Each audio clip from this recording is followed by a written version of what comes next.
Well, the Trossard injury blow has been addressed by Mikel Arteta. He has gone ahead and obviously pronounced what he thinks it's going to be the result of him having walked out of the pitch around the 69th minute when Arsenal was beating the MLS Stars by 5-0. Remember, Trossard was one of the goal scorers into that game of football in the first half, and he had a very decent game being played into the central midfield. Smash the like button close to 400 times. Don't forget to subscribe to this channel so as not to miss out on stories that we do upload in here on a daily. I cover you all in the precious blood of Jesus Christ. And to all my Muslim viewers and subscribers, this is what we call the Juma Friday. And so Juma Karim to all my Muslim viewers and subscribers, and may Allah grant you the best that you guys deserve. And let's see to it that we really hit 16,000 subscribers before the end of today. Let's call in for those subscribers, guys, because we are left with like 100, and I think we can just clinch that number in a nick of time. So we scale up, not so? Let's keep scaling up to see to it that this channel really reaches the levels where it's supposed to be, and that is the Rokani Media Football. Rokani David is my name. Now, we are taking Cedric Soares, Kaye Kanak, Arsenal correspondent for the Football Daily, Tier 1 journalist Fabrizio Romano, and Jacobs Ben dropping in huge concerns about the transfer of that is the transfer of which player? The transfer of Cedric Soares. And Gabriel Martinelli has gone ahead and obviously hinted on the leadership of Arsenal and how it might help them clinch the title next season. So let's start it off with Leandro Trossard. Leandro Trossard, in the game they played against MLS All Stars yesterday night, he found himself really getting injured and he walked off the field of play. Many Arsenal fans were really so much left into doubt onto the seriousness of the injury, but looks like Mikel Arteta has gone ahead to drop a hint onto the Leandro Trossard injury blow. And this is what Mikel Arteta said after the game. He said, Leandro Trossard got a knock, and obviously we don't want to take any risks at this stage.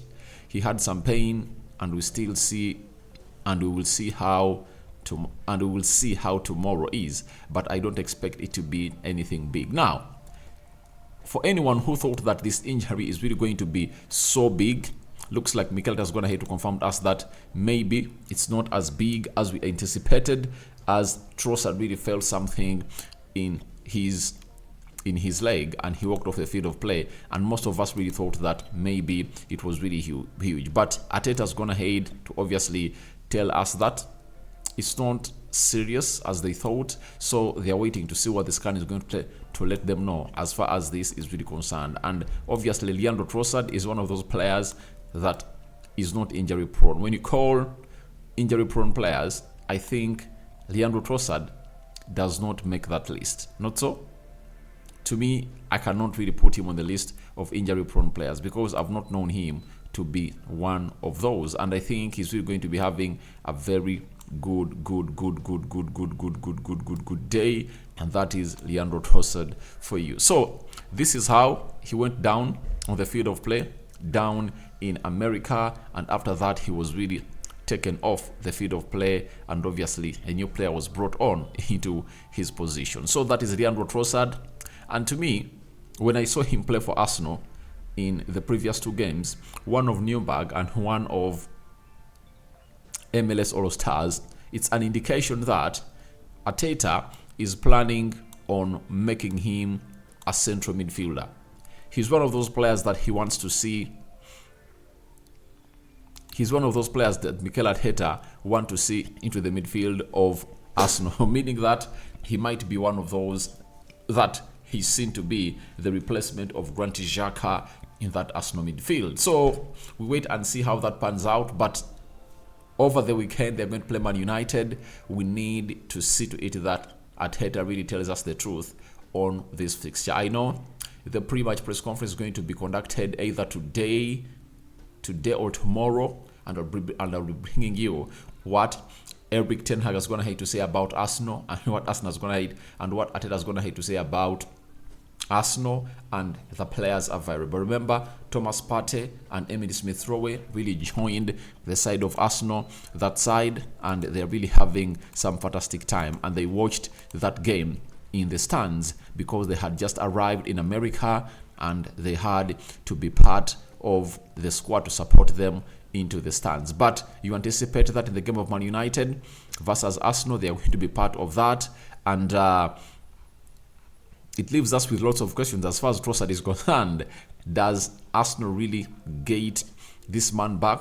I know the quality of the player, and if at all he managed to really future at Arsenal like that without a preseason, because he's one of those players that really came in through and obviously fit into that Arsenal squad, all starting 11, like a glove. He did a lot, close to, were they 10 assists for Arsenal for the short period of time he played them for. So it shows you how important that was for the Arsenal side, meaning that if at all he really gets a very good preseason with the Arsenal side, he's going to be one of those players that are going to be so much pivotal into the team of Arsenal. And that's why Mikel Arteta is so much keen, and he doesn't want to see him out of play in any way that is really not so much beneficial to the club of Arsenal. So that is Mikel Arteta and what he had to say about Leandro Trossard. Now, we are having a very huge story coming in from credible journalists about Cedric Soares. The first one to obviously give us a hint about it was for Jacobs Ben. He says, understand there is some interest in Arsenal Cedric Soares, although no bids made yet. His representatives have held informal discussions with Villarreal, Benfica, FC Porto, and Sporting. Handful of Premier League clubs have also inquired. Soares is open to offers. Then, Kaya Kanak, that is the Arsenal writer or correspondent for the Football London, went ahead and told us that Cedric Soares is on the ladder of a host of Premier League and European clubs. Football London understands informal talks are understood to have taken place with his representatives, and Arsenal are braced to receive an offer soon. Then Fabrizio Romano went ahead also and confirmed to us that Arsenal are focusing on player sales. Nicolas Pepe had opportunities from Saudi Arabia. It's still in stand by now. Cedric Soares is attracting interest from different countries, including Spain with Villarreal, but his salary is too big for them now. Now, after getting all those stories from those beautiful sources, that is Fabrizio Romano, Jacobs Ben, and Kaya Kanak, it confirms to us that Cedric Soares is one of those that Arsenal is really going to sell. He might be on the... I think they never went him on the tour. That's it. They left him and they never traveled with him on the tour. That is Cedric Soares, and that means he's up for sale. Nicola Pepe is also up for sale, but if they sell him and get like £5 million, that will be a very good business for them. Remember, they've already sold Granit Xhaka for £21 million to Bayern Leverkusen.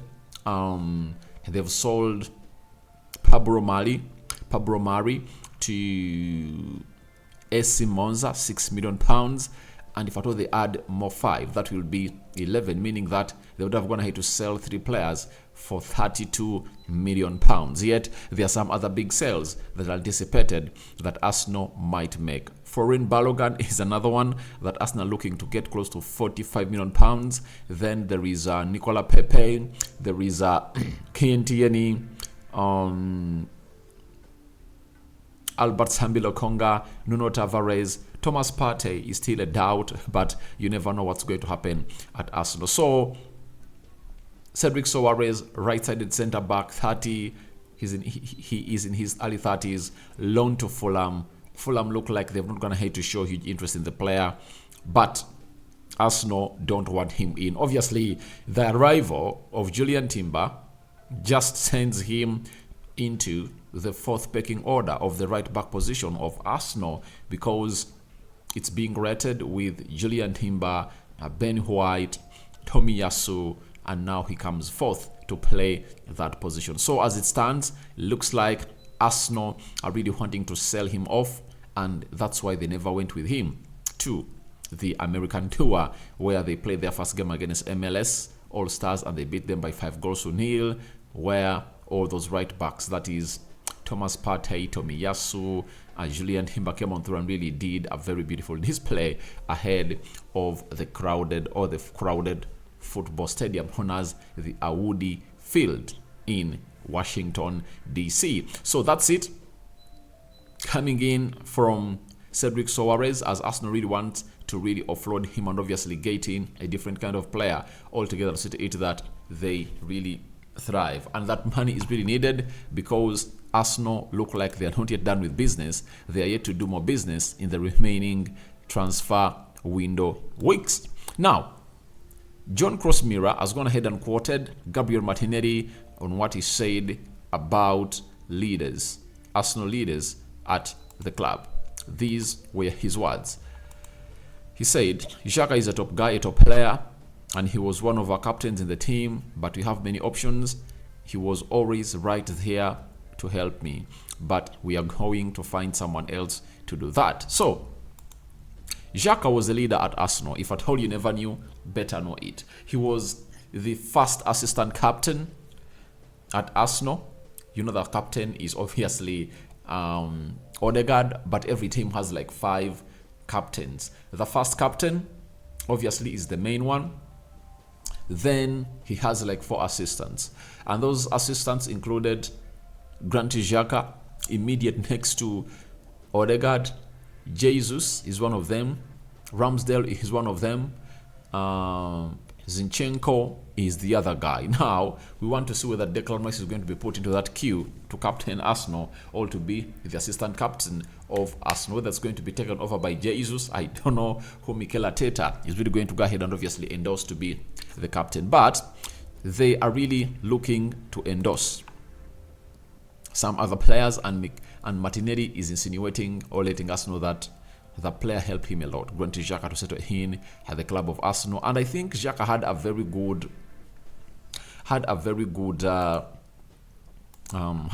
good reception, and he knew what captains are supposed to do. There is even a story of Jorginho that he put up.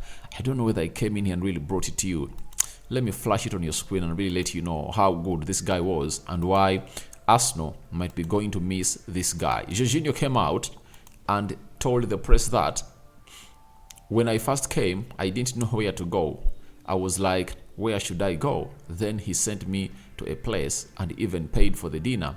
Thank you very much, my friend. That is Jorginho talking about Xhaka. So Xhaka was a leader, and his main aim was to see to it that every player that comes in at Arsenal settles in as early as possible, because the earlier the player settles in, the more he adds or benefits the team. That's why you see to it that players like Fabio Vieira are really struggling to settle in at Arsenal, yet they are really talented, but if at all you've not settled in, you cannot obviously find yourself in a situation of achieving what you want in a nick of time. So that's what Xhaka did. Even Martinelli has gone ahead and obviously pronounced it verbally that the guy was really a leader, and they are looking to see who is going to fulfill his boots. But Rice is in. Let's see whether it's going to be made a leader at the club of Arsenal. So guys, your thoughts on to Trossard injury blow addressed by Mikel Arteta. What do you make about Cedric Soares' departure from Arsenal, and how much do you think Arsenal should sell him? And lastly, Martinelli hailing the ex-captain or the ex-vice-captain of Arsenal, that is Granit Xhaka, and who do you think is going to replace him or really fill up his boots? I go by the names of Rokani David. Don't forget to subscribe to this channel, smash the like button, comment and share. I stay Rokani David onto the YouTube channel known as Rokani Media Football. It has been the Arsenal News Show, and we are returning back in the next 2 or 3 hours to address you with the latest news and information coming in from your respective teams. Ramadan, it's not Ramadan, Juma Karim to all the Muslim viewers and subscribers. I'm out.